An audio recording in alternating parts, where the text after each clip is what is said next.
Being original and creative is overrated. People say, I have to come up with this new business structure that's never happened before. No, you should copy it. I know people who've gotten 40 million views and sold $200 worth of stuff to go with it. Well, if you need 40 million views every time you want to make $200, you're in really big trouble.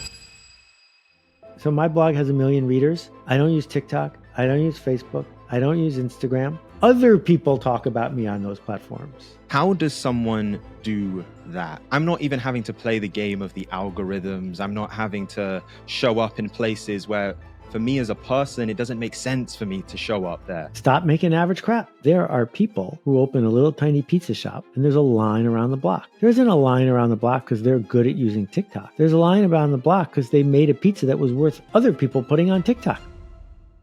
Okay, so before we get into the episode, I had to share this with you guys. Once we booked this conversation with Seth, I go down to my local library, I find the shelf where all of Seth's books are, and I check them out. Every single one of them. And then in the week leading up to this conversation, I'm reading through his books. And honestly, I was unsure of exactly where I wanted to take this episode. But then something happened. One night, I'm reading one of Seth's books, and in it, he shares his 5 steps to marketing. And the moment that I read that section of the book, I knew that we had it. And so in this episode, we go deep on the 5 steps to marketing that Seth has used to build multi-million-dollar brands, sell millions of books, and spread his ideas without being pushy or overly salesy. And my hope with creating this is that one of you listening takes what we share today and you use it to build your dream business. That's my hope. But you know what? I'm not going to say anything more. Let's just get to the conversation. You're listening to The Callum Johnson Show. I think in my mind, you're like the godfather of marketing, right? You're like the expert that I go to. I watch your interviews, I read your blogs, I read your books on everything when it comes to marketing. And so here's where I wanted to begin. If someone's watching this video with the belief that the world is just too noisy, social media is too saturated, there are just too many people already doing businesses, already trying to spread their ideas in the world, and that is holding them back from growing their business, their side hustle, their coaching program, whatever it is that they're doing, that's their belief. As the godfather of marketing, what would you tell that person? They're absolutely right. There's too much noise. There's too much hustle. There's too much mediocre crap from people who think they have a coaching program or some shortcut or want to sell you something they got off of a drop shipper. That's not what marketing is. That's just noise. And I'm not the godfather of marketing, but I did carve out a new definition for marketing that separates me from all the people who want to sell you a system or a hustle or spam or interrupting people. Marketing is creating the conditions for an idea to spread. It doesn't spread because you're trying hard to push it out there. It spreads because the people you are serving benefit from telling their friends. And if you are insisting on selling average stuff to average people and bringing more mediocre junk to the world, I can't help you. You know what I'm curious about, even just hearing that answer, because I think it's so good. And you make it so simple. I'm curious where we got misaligned. Because I think if you spoke to most people and you asked them what marketing is, they would say it's billboards or it's ads or it's, you know, what I see on social media. It's what interrupts my YouTube video to tell me something. At what point did we get misaligned with what marketing is? The Flintstones, all the way back to the time of the caveman. The Flintstones were a mediocre TV show. How many years ago? 65 years ago. And if you ran an ad on the Flintstones, you would make enough money to run more ads. And around and around and around it would go. Once you could make a fortune pushing a mediocre cartoon, and in fact, if you look on YouTube, you can find a cigarette commercial featuring Fred and Barney promoting Winston cigarettes. But once we built an entire world where it was about making average stuff for average people and advertising it like crazy. TV became a gold mine. TV drove the culture. Then cable came along. So anyone who could build a cable channel that got followers, like MTV, they had a gold mine. Then the internet came along, and all of a sudden advertisers are like, wait, you mean I can run ads that only cost me a penny? And the business model for the first bunch of years of the internet and for all social media continues to be hunt people down, steal their attention, steal their privacy, manipulate them, and get them to buy crap. And that's how we built the system we're in. You know, I think beliefs are like interesting to me because I think that a lot of the times we get conditioned to think a certain way. Mm-hmm. And so when you're not a marketer, you're someone, you know, maybe you spend time on TikTok or on Instagram or on LinkedIn or on YouTube, and you're constantly getting bombarded with ads. Like that's your whole life experience. That's how products have been sold to you. How does someone that's listening that is not like that, maybe they're introverted or they're not someone that wants to be in everyone's face with their product, how do you even start to reverse that belief into thinking like, I don't just need to interrupt people? So let's say you love jazz. Let's say you're Christian McBride, one of the most recorded and honored jazz musicians of all time, or Patricia Barber, who plays the piano in Chicago. These people don't want to be in your face. These people want to make their music. And yet, people travel from all over the world to hear Patricia play in Chicago. And yet, Christian McBride has albums that sell and sell, even though he's not running ads on social media. So what I'm trying to help people see is that we are surrounded by systems, and systems try to make themselves invisible. But if we look, we can see them. So a simple example is, how much should it cost to get married? And the answer is exactly what your best friend spent on her wedding, plus a little more. And so it's normal to have matchbooks with your name on them. When else do you want matchbooks with your name on? When else do you need a band, right? All of these things that people do. If it's so fun, how come they don't do it 4 times a year, right? So the system makes it normal.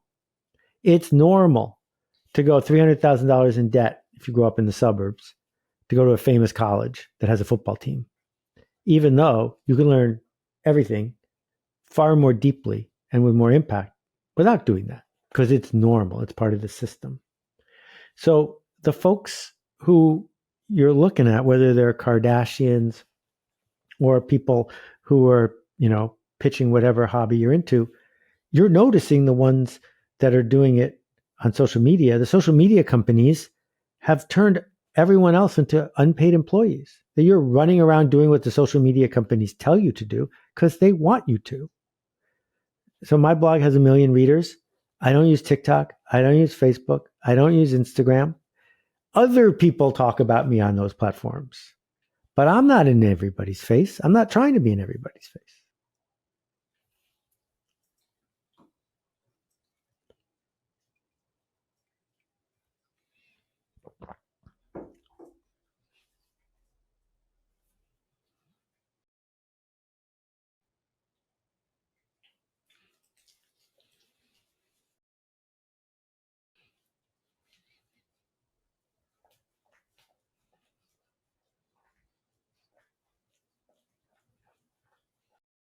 There's a long process to doing it, but what is step one?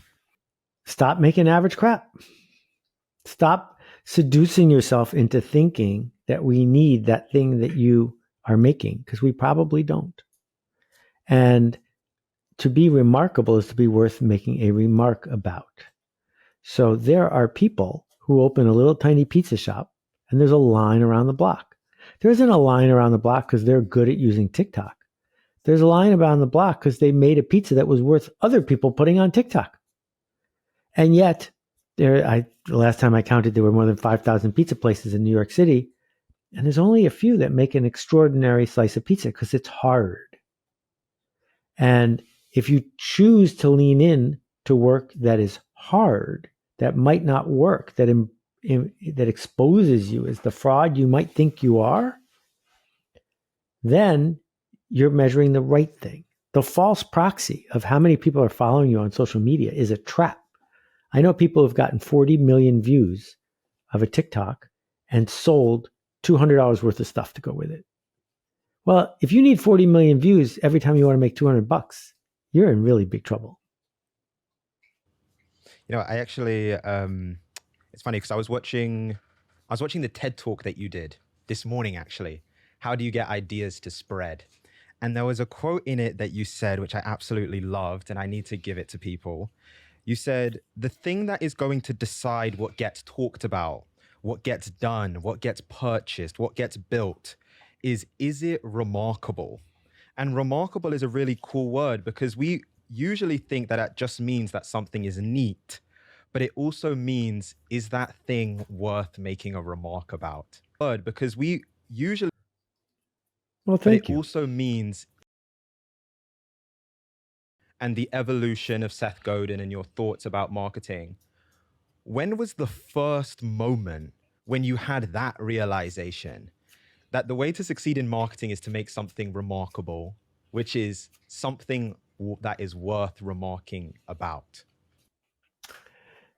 So my personal story isn't that interesting in terms of how it's going to help people make their impact on the world.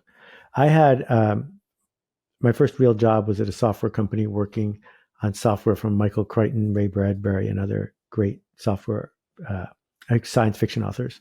And I was the head of marketing for this line of software. And I didn't have a very big budget. And so I knew that if I ran an ad, I would just be wasting the money. So what else could I do? Well, I could build software that people would want to play with their friends. And so if you're playing it with your friends, I don't have to worry about getting the word out because you were getting the word out for us. It's really true. Can you, because I think I want to get into, you have like these 5 steps of marketing. And I want to get into it because I think if people can internalize those 5 steps, I think there's going to be people that listen to this video and then they go and build their dream business. And so I want to get into that. But before we do, can you give some examples? I just want to make it so real for people. Examples of companies that they just did something remarkable. Examples. I just want to make it example. Just did something. So again, to be clear, remarkable is not a gimmick and it's not a hustle. It's something people choose to talk about. Name any successful company of the last 20 years, and I can tell you how they did it. This is what Google did. Google didn't run an ad for years and years and years. This is what Facebook did. They didn't run an ad for years and years and years. When was the last time you saw a Facebook ad? This is how the iPhone took off. The iPhone didn't take off because it had great ads.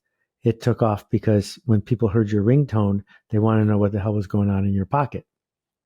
And I can tell you about small companies like the By the Way Bakery in New York, that they make gluten-free, dairy-free baked goods. My wife founded it, and they sell a lot of stuff. Why do they sell it? Because if you have a friend who doesn't eat dairy and you have a friend who doesn't eat wheat and you serve this at dinner, you're going to talk about it. So we don't have a cookie shortage. We don't have a phone shortage. We don't have a search engine shortage. What we have is a shortage of things to talk about that connect us to other people. And that isn't a side effect. It's the cause of these things growing. That connection to other people. You know what? Let's go into the 5 steps of marketing, because like I told you this actually before we started recording, that I went to the library and I picked up all of your marketing books. It was like on the same shelf in my local library. And I was like reading through and I'm like, what do I want to give people from this conversation? And when I read the 5 steps of marketing, I was like, that is it. And so I want to go through each of these steps and we can just have fun with the conversation and see where it goes for people. Okay, so step 1, the first step is to invent a thing that's worth making with a story worth telling and a contribution worth talking about. And so just to begin, if someone is listening and they have a business idea, they have, I don't know, it's their hair care line, their skincare product, an apparel line, whatever the thing is, how do I make the decision, this thing that I have in mind, is it a thing worth making? Okay, so the first thing I would say is being original and creative is overrated when it comes to inventing a business. That people say, I have to come up with this new business structure that's never happened before. No, you should copy it. You should find someone who has a business structure. You shouldn't invent franchising. You say, oh, it worked for McDonald's, it worked for Subway, it worked for these people. I'm going to use a model that already exists. So that's the first thing that I would say to people. So my guess is that person you're talking about who's coming up with skincare, they probably aren't going to build a factory that's making some sort of magical cream. What you're probably talking about is buying average skincare wholesale, putting a label on it and trying to sell it to people. So what's the model? The model is, well, first I got to interrupt a lot of people and get the word out. Well, we already talked about why that's a problem. So what's the alternative? The alternative is to realize that everyone who buys clothes at a clothing store is already wearing clothes, and that everyone who goes to a restaurant already has food in their fridge at home. That what we buy when we buy most things, once we have healthcare and a roof over our head and something to eat, is a story. It is a story about status and affiliation and what kind of person we are and who we want to hang out with. And so when Hermes comes out with the Birkin bag, which used to cost $15,000 and now costs more than $30,000, every person who bought it already had a purse. So what are you buying when you're buying a Birkin bag? You're buying the ability to wear it outdoors and have your friends see it.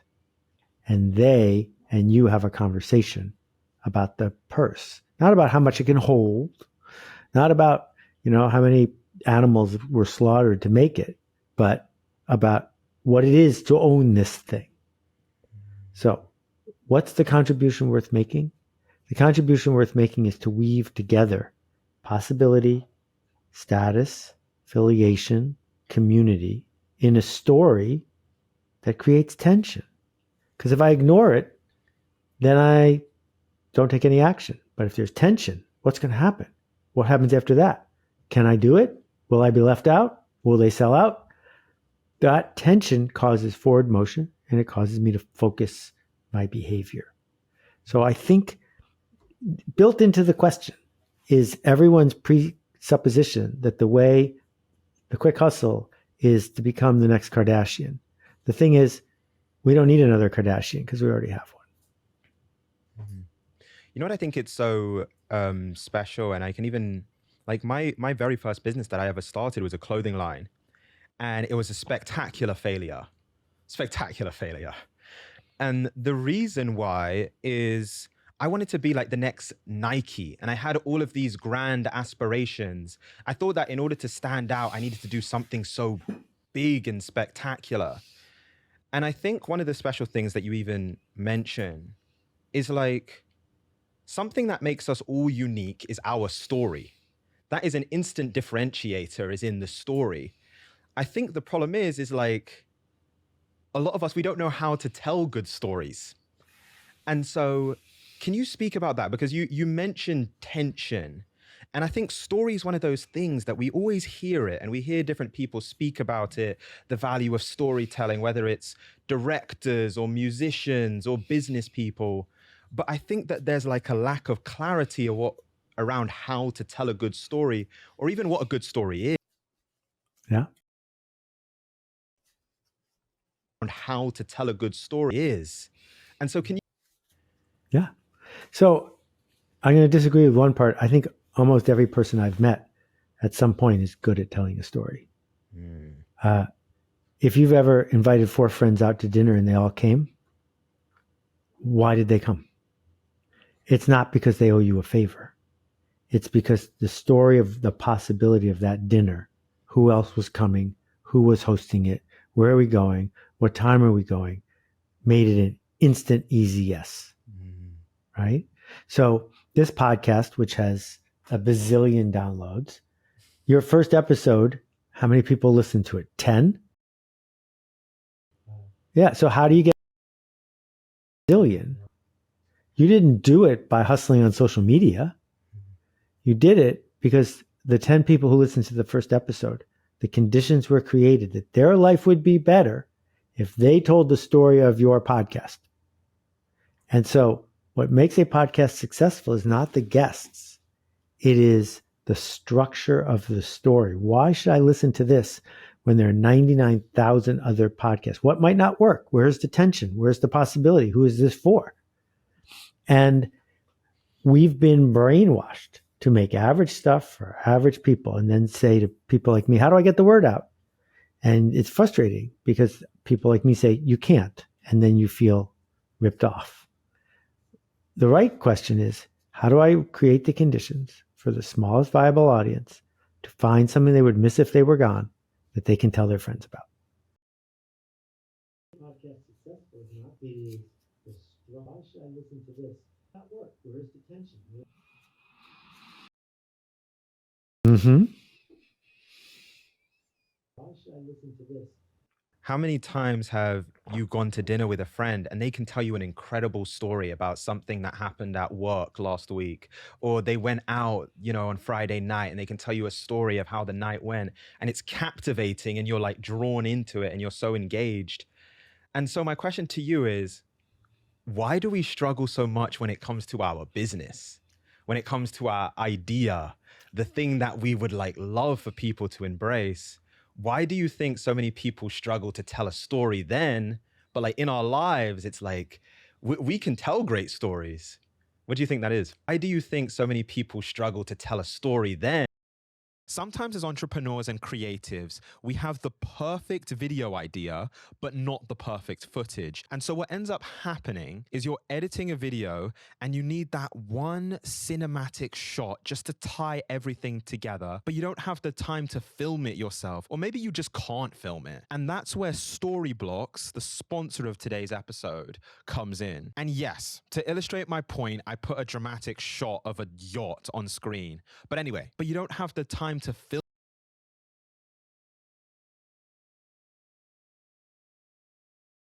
But anyway, even their royalty-free music that just fits the mood perfectly. Storyblocks is what we use. And the reason we use Storyblocks is they give you access all while paying one predictable price. And so the good news is that you never have to worry about licensing or extra costs. And so if you're creating marketing videos, social media content, or you just want to tell better stories with your content, Storyblocks is the place to go.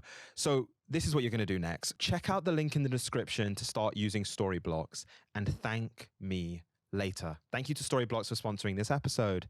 Okay, give me 60 seconds because I have to let you guys in on a secret. We live in the greatest time to start and run a small business. And a big part of the reason for that is the technology that we have at our fingertips. Introducing the sponsor of today's episode, Jotform. Jotform is a no-code online form builder that empowers you.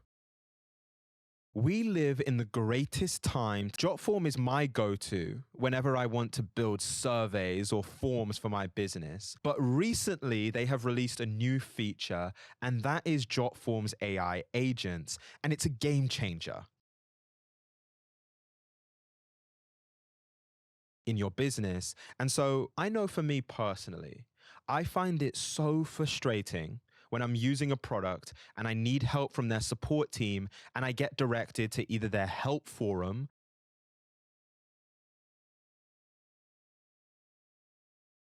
I know for me personally, I find it so frustrating when I'm using a product and They handle customer inquiries through SMS, voice, and even WhatsApp. The Jotform AI agents work instantly, so you don't lose customers to slow responses. And so if you want smarter, faster customer support for your business that's working while you sleep, go to the link in the description, check out Jotform AI agents. And for anyone that uses that link, you will get a 50% discount on Jotform's annual plans. So thank me later and let's get back to the show. Well, I'm not sure people don't struggle in their life. They struggle to tell a story to their spouse about the truth of what they're experiencing. They struggle to engage in a situation where they need to be seen and they're being judged unfairly. There are lots of places where we struggle with our story, and they all have something in common, which is it's scary to be seen. It's scary to be a fraud. It's scary to assert a future that's not here yet. It's scary to be creative. It's scary to be on the hook. And so imposter syndrome is real. And what it means to engage with someone and get them to buy something from you is a sort of radical empathy. Because what you're saying, if you're a decent person, in the back of your head is, well, I would never buy this. And so you feel like a fraud because you're busy selling X, but when no one's watching, you're buying Y. And the empathy is this. If you worked at a pantyhose company and you're someone who doesn't wear pantyhose, you can still imagine that there are people who need pantyhose. You can be an oncologist even if you've never had cancer. You can invent kids' toys even though you're not 3 years old. So what we're trying to do is show up with possibility and tell a story that we can live with, that the other person really needs to hear. You know what? I think it's a great moment to move to step 2. And so this is what you said is step 2. You said the second step is to design and build it in a way that a few people will particularly benefit from and care about. And so I think about that point you made just now about radical empathy for those few people that care about the thing that you're building. And so talk to me about that, because I think that that's something that people really struggle with. And it's something that I struggled with in various stages of trying different companies. It's difficult to go from that mindset of, I just want anyone and everyone to buy my thing, to know it's actually just these select small group of people, and I'm going to tell a story and build a narrative that fits them. Talk to me about that. So do you have any tools at home? Like I do, not many, but I do have some tools. So the typical electric jigsaw on Amazon costs about $25. And if you want to make a jigsaw that's going to sell a lot, you go to China, you get them made as cheap as possible and say, if you're looking for a jigsaw, here's a jigsaw. It's $1 or less than everybody else. That's a race to the bottom. And this company showed up, Festool, and they said, we're going to make a $220 jigsaw. It costs 10 times more than the other jigsaws. And it's the best jigsaw you will ever touch. It is everything about its design, how long the battery lasts, how it feels in your hand, the packaging it comes in, the case you carry around in it, and the way it makes you feel when you're around the other woodworkers. All of those things are worth $1,000. And so $200 is a bargain. And if someone looks at that and says, what are you talking about? My $25 jigsaw is fine. The answer is, you're right. It's fine. Good for you. You've solved your jigsaw problem. We're here for people with a different problem. And we can go down the list of just about every product that people actually care about. There's a cheaper alternative somewhere that more people buy. Way more people have an Android phone than an iPhone. Way more people. But many of the people who have an iPhone aren't giving it up, because being popular is different than being great. Being popular is different than being profitable. And so we find the smallest group of people that we're willing to be on the hook to. If you're running a nonprofit and you want to go raise money, well, the volunteer fire department 2 towns up, what they do is once a year they put roadblocks up in the road, and they stand on a busy street with rubber boots. And in order to get by, you got to throw some money in the boot. So they collect money from everybody. If they get $5 from a person, that's a lot. And there's a nonprofit I work with where the average contribution is $50,000. If you're going to go raise $50,000, you have to tell a totally different story. You can't just stand in the street with a boot. And so we got to pick which group of people has a problem that they want to solve so bad that they will pay money to solve it. You know, the thing, so 18 months ago, I was trying to run an agency. And at the time, I would kind of hedge my bets. Like we'd be doing some stuff for these sort of clients. We'd be doing some marketing stuff. And then some things are just for like entrepreneurs that want to start a podcast. I was putting my bets everywhere. And I had to reflect on it. And I realized it was fundamentally like a lack of confidence. I didn't have the confidence in what I was doing. So I was trying to appeal to everyone because I was like, someone will take it. Yeah. And so I think the way that you use words is intentional and it's important. You say the smallest viable market. And so I think each of those words is important. Smallest viable market.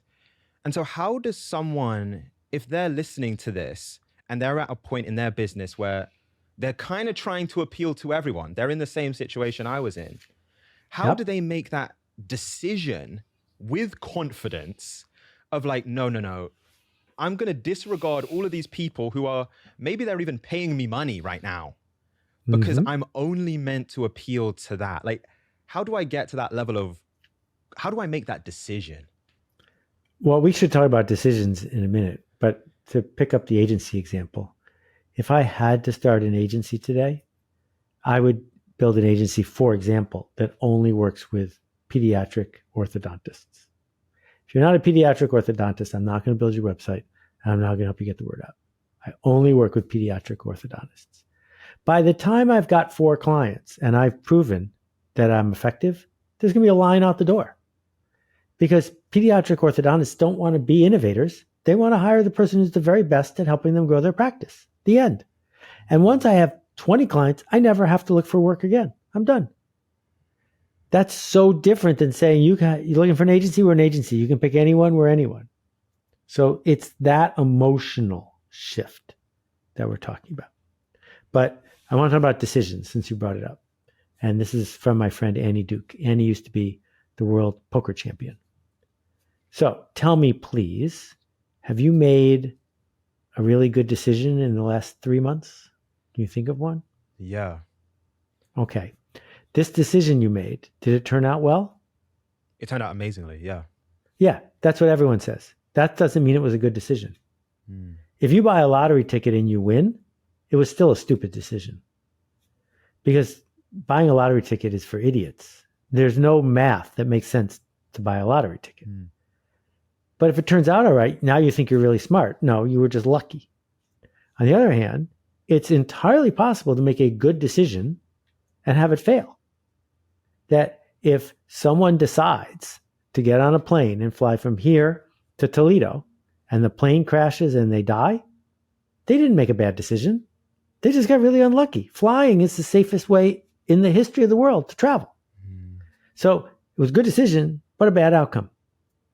So how do we decide with confidence? Well, you're probably not going to have confidence. Confidence implies that you know how the future is going to turn out. I'm just saying all the math, all the data, all the history shows that if you want to make something great, you need to make it for someone specific. You need to pick a group of people that's big enough to support you if it works, but not everybody, right? So you probably shouldn't start an ad agency for left-handed, red-haired people who have a monocle, because there just aren't enough of those people that even if you delighted all of them, you're still not going to be able to be in business. But you also shouldn't start a headphone company for everyone who has ears, because that's too big. You know what? I always say this. I say this seat that I sit in is an interesting one because we've done over 100 episodes at this point, and all of our guests are like phenomenal. They've built incredible things, and so one of the things that's interesting for me is that I start to see patterns. And one of the patterns that I see is that a lot of entrepreneurs start out their businesses in this like experimentation phase where they're just trying a bunch of different things. And they're waiting for that moment where they see like an outlier. They see a spike. They see, we sent this out and it went up. Right. And so it feels like there's actually a process to how you go super specific and you make that decision of like, okay, I'm going to go all in on this. Mm-hmm. Can you speak to that? Because I'm sure that there's someone that's listening that's like, okay, I trust Seth. I need to go specific. I can tell that this is the right thing, but there's like a lack of awareness of like the process Sure. of how you actually get to the specific. Well, first, please don't trust me. I'm trying very hard to give you all the data you need to make a good decision, but don't do it because I suggested it. With that said, this is an exercise in practical empathy. I am not a cancer survivor. I do not wear pantyhose. I am not 3 years old. But if I want to do something to serve those groups of people, I better show up and see what happens, right? So my speaking career, I've given 5 TED Talks and 1,000 talks around the world, but my first talks were for 6 people. And when you're doing a talk for 6 people, I already know everything I'm going to say. So I'm not judging it on, did I learn something? I'm looking at the eyes of those people. And if I say something and a certain kind of person responds, I'll say more like that. And I'm training them and they're training me at the same time. Once you are in the field doing this, you don't have to raise $50 million and go start a whole company. You just show up and, if you want to be in food service, start a restaurant or something, get a job as a barista first and find out what kind of customer service interactions work on what kind of people, right? That stand-up comics, they get good because they do go to open mic night. Now, what you're learning at open mic night is how do you please people who go to open mic night? And you may decide you can please people at a wedding easier. So now go try that. But this is the experimentation of practical empathy. I love that. The point about practical empathy, I love that because it's like you're almost looking for that thing that you can see in some people's eyes sometimes. You see that like the light switch on, like you see that light come on. And so I actually think it's a really natural way into step 3, which is the third step is to tell a story that matches the built-in narratives and dreams of that tiny group of people, the smallest viable market. And so like the thing that, and I'm even smiling as I'm saying it because I just think it's so important, to tell a story that matches the built-in narratives and dreams of that tiny group of people. There's so much power in those few words that you just said there. Can you just explain that to people?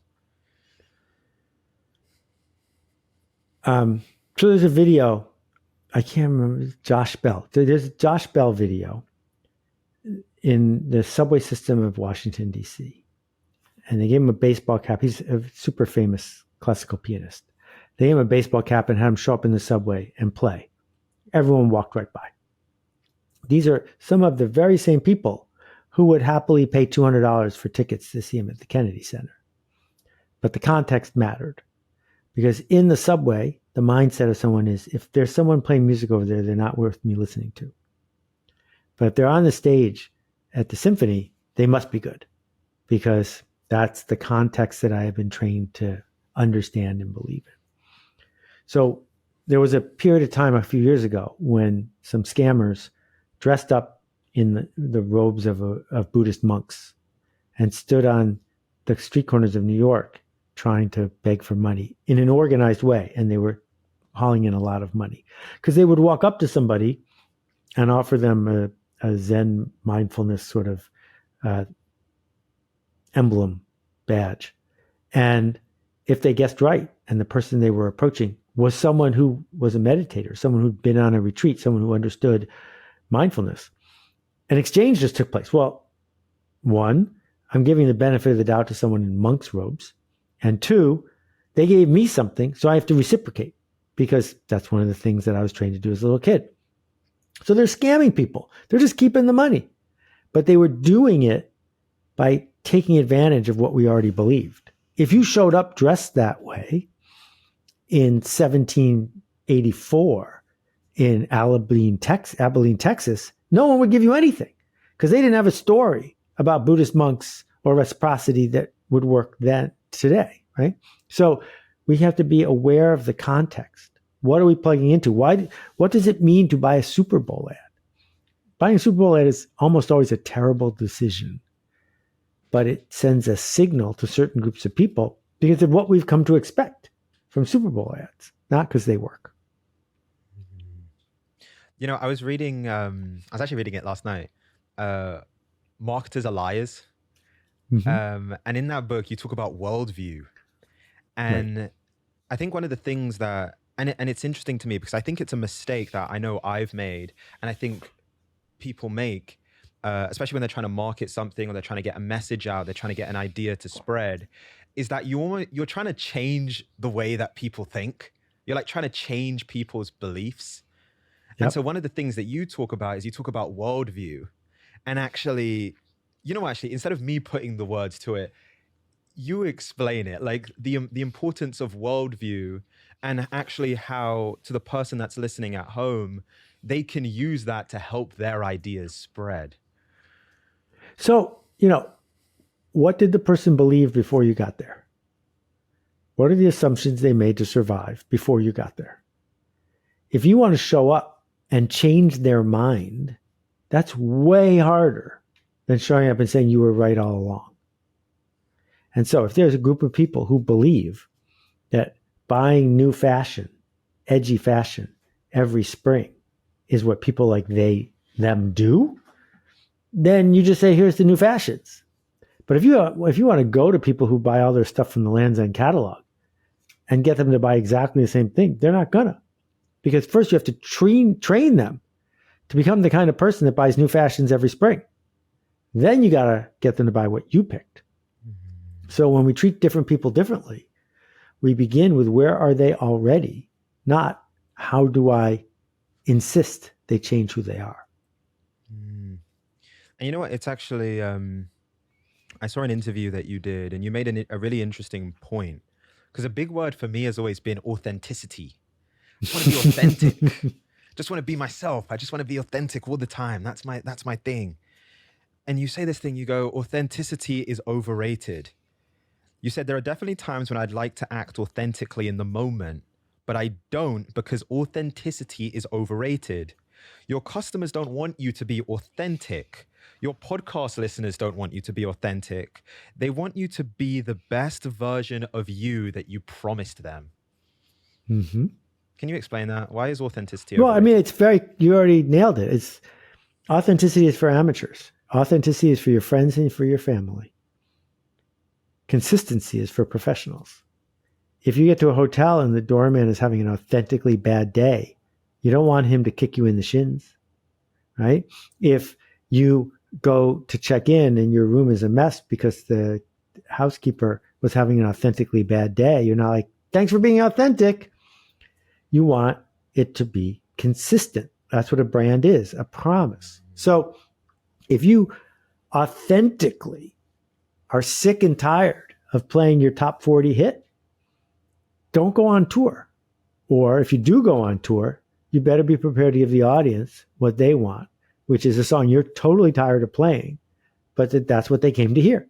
You need to consistently be the best version of KC and the Sunshine Band you can be, not say, I'm KC, but now I feel like playing classical music. Buckle up, because that's not what they signed up for. What do you say? Because I can hear the pushback from people, and it's the same pushback that I would have, which is, well, then are you telling me not to be myself, or that in order to be successful at something, I have to do something that doesn't feel right to me? What would you say First, to that? you've been doing that ever since you were 2 years old. The last time you were fully authentic is when you were wearing diapers and screaming at the top of your lungs. Ever since then, you've made choices based on how the world will respond to the choices you make. We all do that all the time, right? You authentically feel like going 80 miles an hour, but there are cars in front of you. What are you going to do? You're going to drive at 20 miles an hour so you don't get in a crash. That's just civilization. But, and a big circle around this, don't do work you're not proud of, and don't do work that burns you out. Don't do things you can't point to and say, I'm glad I made that. But if you're getting what you want, doing what you want, please, you don't need my advice. But most of the time that people show up and listen to me, it's because they're doing what feels authentic and the world doesn't care. And I'm like, yeah, you can't make the world care. What you can do is give the world what you promised them, and they might care about that. That's so good. Okay. The fourth step is the one that everyone gets excited about, and that's to spread the word. So you mentioned it, everyone gets excited about it. So let's just get straight into it. How do I spread the word? You don't. You don't? We should all just go home? No, your customers should spread the word. You know, actually, the thing that you mentioned, you said right in the beginning, you said that your job as a marketer is to create the conditions so that your customers can spread the word. So maybe that's the better question. What are the conditions so that my customers want to spread the word? So let's say you care about the massacre of dogs and cats from pet shelters. That until recently, 4 million dogs and cats were killed every year by the SPCA and Humane Societies of the United States. One thing that could have happened is the Humane Society and the SPCA could have got a phone bank, spammed everyone by text, and begged people to come adopt a dog. That's just not going to work.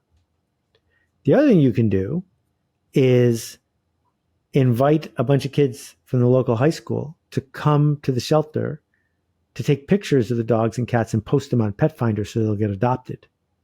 Because those kids will get something out of that. It will make them feel special. They will feel like leaders. They will be making a contribution. And by the way, they might adopt a dog while they're there. And if they do adopt a dog and they go home and people say, Murray's such a beautiful dog. Where'd you get him? Is he, from a breeder? And that person says, no, I got him from that shelter down the street. The customers are spreading the word, right? That this happens over and over and over again. How did you find out about Google? How did you find out about Facebook? You didn't find out about it because they ran an ad. You found out about it because someone benefited from telling you. You know what? I think that, and this has always been fascinating to me, even ever since I was a kid, and maybe this makes me a bit weird, but I think that human psychology is fascinating.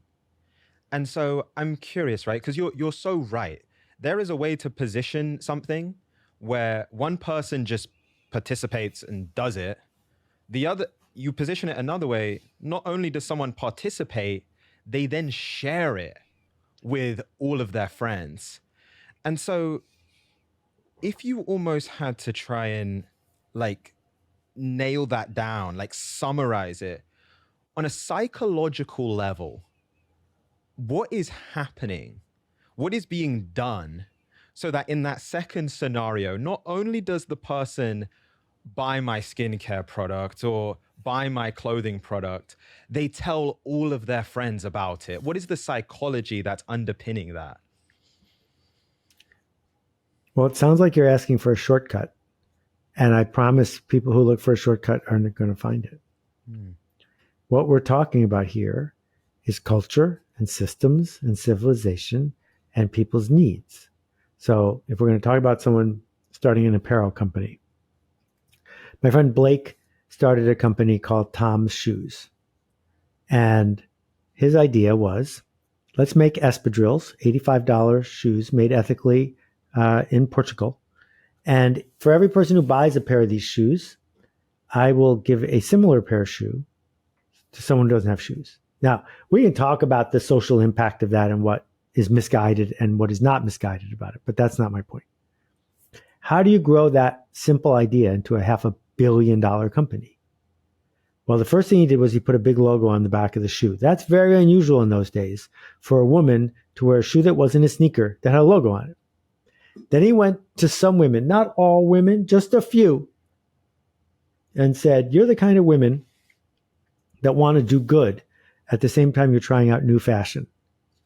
And perhaps 100 people bought this pair of shoes. Now something interesting happens. Because this woman, this fashion-forward woman who bought the shoes because she wanted to tell herself a story about being a philanthropist and a story about being fashion-forward, walks into her friend's house. And there is a social contract, unwritten, in the United States, that if your girlfriend got a new haircut or has a new pair of shoes, you have to say, oh, that's so cute. Where'd you get it? You just have to say that. If you don't say that, you're being really rude. So that's an affiliation thing. I see my friend. We're going to talk about this. And then the status thing kicks in. Because the woman who wanted to go first looks at her friend and says, oh yeah, I'm better than you. I'm a philanthropist. I bought these shoes and something good is happening for someone else because I showed up. Why does the woman want to say that? Because it gives her status, because it moves her up in the eyes of her friend. Now her friend has a big problem. Tension is created. Her problem is either she has to not buy the shoes because she's a bad, selfish person, or she has to buy a pair of these shoes to get back on track status-wise with her friend. But as soon as she gets the shoes, now she wants her other friends to ask her about the shoes. And so the process continues. And after selling millions and millions of pairs of shoes, Blake came out with Tom's Coffee. And the idea of Tom's Coffee is if you buy a pound of this coffee, we'll give money, not coffee, but we'll give money to someone who needs money. And it didn't work. And the reason it didn't work is because that's not how coffee works. First of all, we tend to make coffee just for ourselves. Secondly, if I make a cup of coffee for you, you don't see the label. So you don't get to ask me about the coffee. So there's no conversation. The system wasn't created to lead to the conversation taking place. And so that's a very specific example. It's way more complicated than that. But that's how you build a religion, how you build a political party, how you build a coffee company, how you build a farmer's market, status, and affiliation. Yeah. You know what it's interesting because it's like the way that you get ideas to spread is that you need an understanding, first of all, it sounds like, about fundamental human needs and desires. Correct. Number one. Then the culture of whatever it is that your product is in. You need to know the norms and the culture, and then the systems. Yep.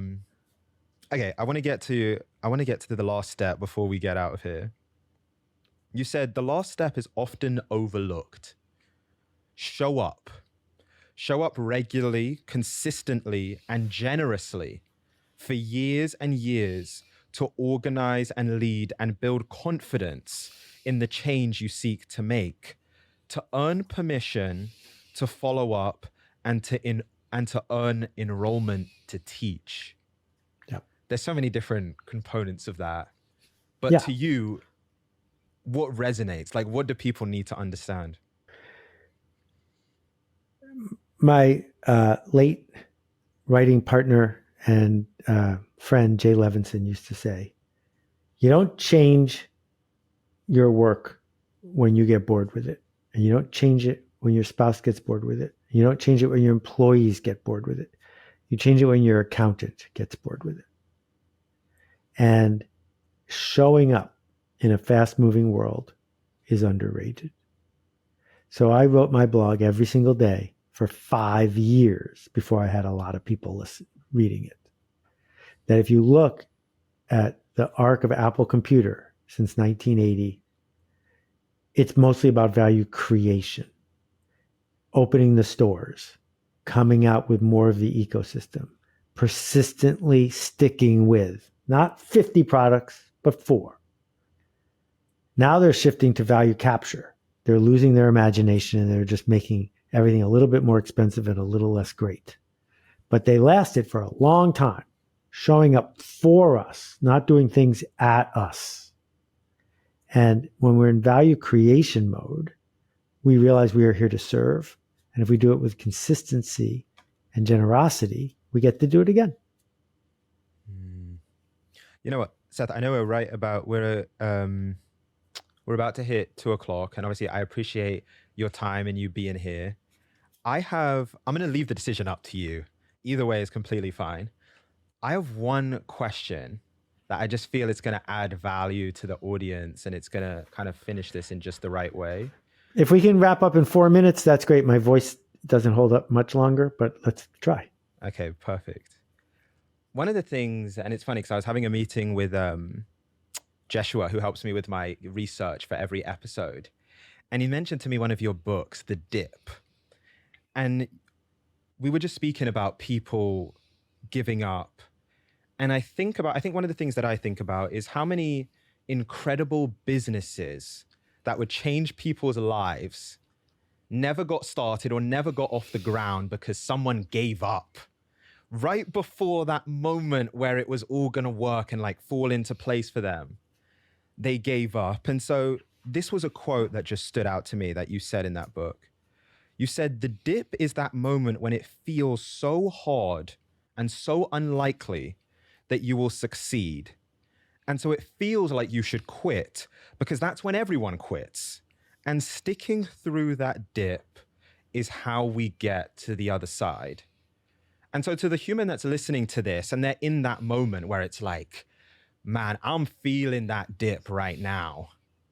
What's the one piece of advice from your life and your experiences of how to persist through the dip? Well, I think we have to go back a little bit. Most people quit too late. They don't quit too soon. Most people shouldn't even start. If you want to run the marathon and you're very good at running the 400-yard dash and you've only got a couple hours to spend, don't start running a marathon. Because you're going to get to mile whatever, 12, and you're going to quit because you weren't prepared, because you didn't train, because you didn't have the resources, because you didn't sign up for something that was going to take that long. So the first big piece of that book is know where the dip is before you start. And the second part is, when we think about the Boston Marathon, a lot of people quit at mile 22. What's the difference between someone who quits at mile 22 and someone who finishes? Because they're all tired. Everyone's tired at mile 22. The difference is the people who finish figure out where to put the tired. And that's what it means to build something. It doesn't have to be a business, but to build something that's going to change the culture. Acknowledging before you start that there's a dip somewhere up ahead, that the few exceptions from Silicon Valley are the exceptions. For everybody else, we're showing up knowing that it gets a lot more challenging before it gets easier. If you're not prepared for that, there's nothing wrong with sticking with your day job. There's nothing wrong with being a freelancer. But the entrepreneurs that get to the other side picked a project that was small enough that they could make it to the other side. This whole idea that you're going to build an AI engine that's going to change the world, no, you're not, because you don't have $40 billion. So go do a thing you can do. Find a small problem, make a promise, do it for the people in that audience, keep the promise, and then do it again. It's a very ironic thing that some of the biggest businesses that we all use every day, I even think about the founding story of Airbnb, a huge multi-billion-dollar business, but the way it started in the smallest way. Right. And it's like this thing that it's difficult to get your mind around it because you're trying to think as big, we're dreamers. We're thinking as big as possible. I want to take over the whole market. The biggest businesses start with the smallest markets. Seth, thank you so much. Well, thanks for taking the time and showing up the way you do over and over again. I appreciate you. Thanks. Thank you. I appreciate you as well. This was really fun. Okay, so if you enjoyed this episode, you're going to absolutely love what we did with this one right here. Click here.